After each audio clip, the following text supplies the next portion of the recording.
Olá pessoal, estou de volta trazendo para vocês mais um pedacinho, mais um conceito que foi tratado no projeto de lei das fake news.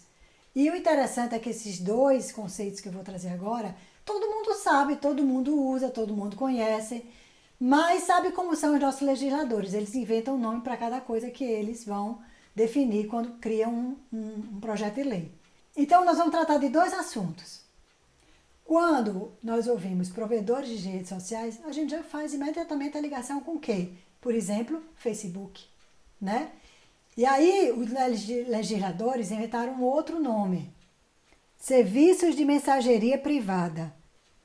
Serviços de mensageria privada. Você requer um pouquinho de tempo para você ler e compreender, fazer o vínculo.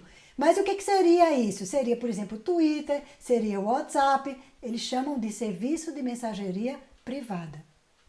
E aí eles definiram algumas obrigações. Acompanhe aqui comigo. Vedar o funcionamento de contas inautênticas. O que seriam essas contas inautênticas?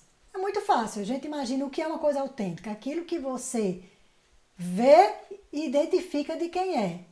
Então, uma conta inautêntica seria uma conta em que você não consegue definir quem é o usuário proprietário daquela conta. Então, eles querem vedar o uso de contas inautênticas. Isso significa o quê?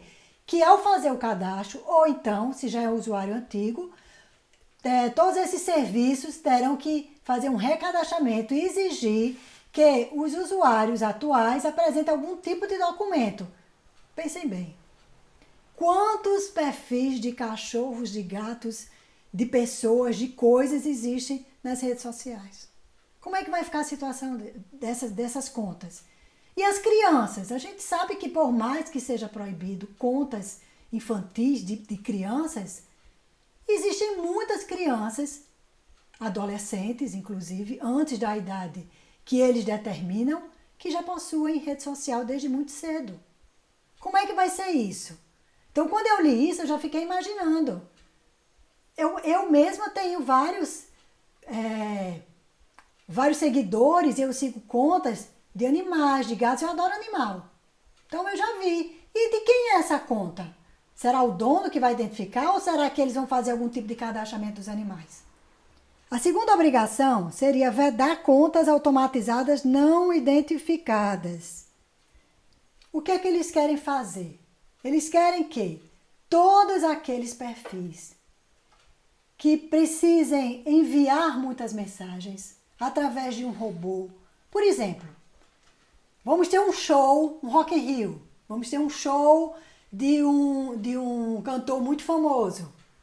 É normal que quem está organizando, as empresas que estão organizando, elas enviem convites, elas enviem milhares, centenas, milhares de mensagens convocando as pessoas, fazendo a propaganda. Então, todas as contas que tiverem o objetivo de disseminar algum tipo de informação, por exemplo, a sua igreja vai fazer algum tipo de ato, quer convocar as famílias, e aí ela vai disparar várias mensagens. O clube de futebol vai convocar todos os seus associados. Então, dá para a gente imaginar vários tipos de entidades, vários tipos de associações que podem necessitar enviar um grande número de informações, um grande número de posts para os seus associados ou para o público de uma forma geral. Um congresso, por exemplo, um evento, né, esportivo, cultural, estudantil.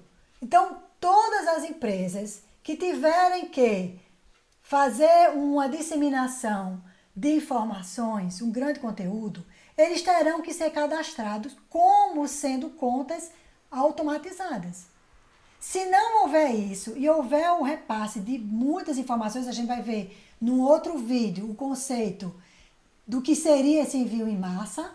Então, se a conta não foi definida como sendo uma conta que tem o objetivo de automatizar o envio de informações, de posts para um grande número de pessoas, os provedores estarão autorizados a bloquearem esses perfis.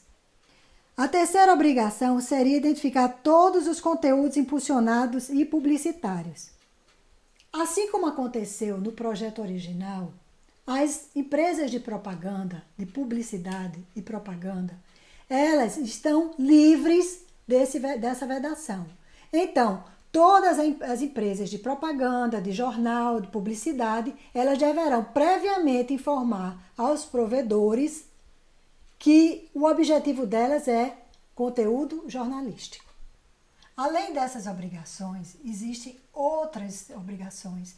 Durante todo o texto você vai conseguir encontrar outras obrigações que estão sendo determinadas para os provedores de redes sociais e esses serviços de mensageria privada.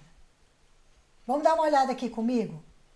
Suspender as contas de usuários que tiverem os contratos rescindidos pelas operadoras de telefonia ou pelos usuários de serviço. É claro que nessa situação só vão ser suspensas as contas que o usuário não tiver, por exemplo, feito uma migração para uma outra empresa de telefonia.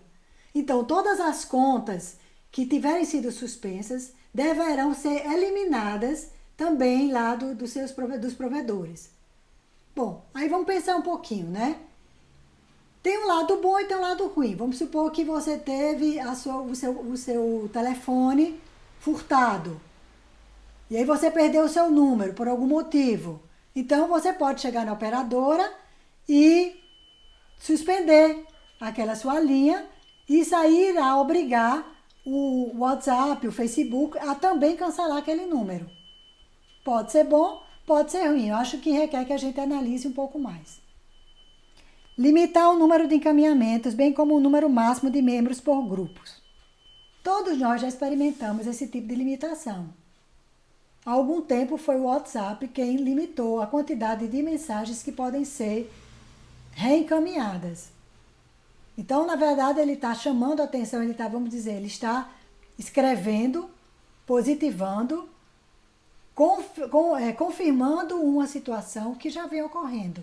Só que a gente vai ver que ele descreve mais à frente, o projeto de lei, nos artigos mais à frente, eu vou trazer isso para vocês, ele vai dizer que limite é esse que ele está propondo. Detectar fraudes no cadastro e o uso de contas controladas pelo mesmo usuário. Detectar fraudes. Que fraudes seriam essas? Se eu tenho uma conta, eu tenho um cachorrinho que eu acho bonitinho, eu acabei de ganhar de presente. Aí eu quero começar a divulgar os cuidados que eu tenho com ele, como ele é bonitinho, ele é engraçadinho. Como é que fica a situação dessa conta? E as outras contas que muitas vezes o que a gente acontece? Qual é o perfil? Qual é o comportamento das pessoas nas redes sociais? Em geral, as pessoas têm mais de uma conta. Você tem uma conta que você conversa com o pessoal que você trabalha. Aí você tem um grupo da igreja, você tem um grupo do futebol, você tem um grupo das suas amigas, você tem um grupo da turma do curso de vinho que você faz, você tem um grupo da turma de um curso de línguas que você faz. Então é normal que você tenha perfis que você trata de assuntos que são interessantes apenas para um determinado grupo. Então você define, muitas vezes também, você tem o seu perfil profissional e o seu perfil pessoal. No perfil profissional, você vai trazer tudo que diz respeito ao seu trabalho, ao conhecimento técnico que lhe é exigido, que muitas vezes não é interessante para a sua família, para alguns amigos de colégio que você tem, que não gostam, que não curtem a mesma área. Muitas vezes não é interessante ter um único perfil.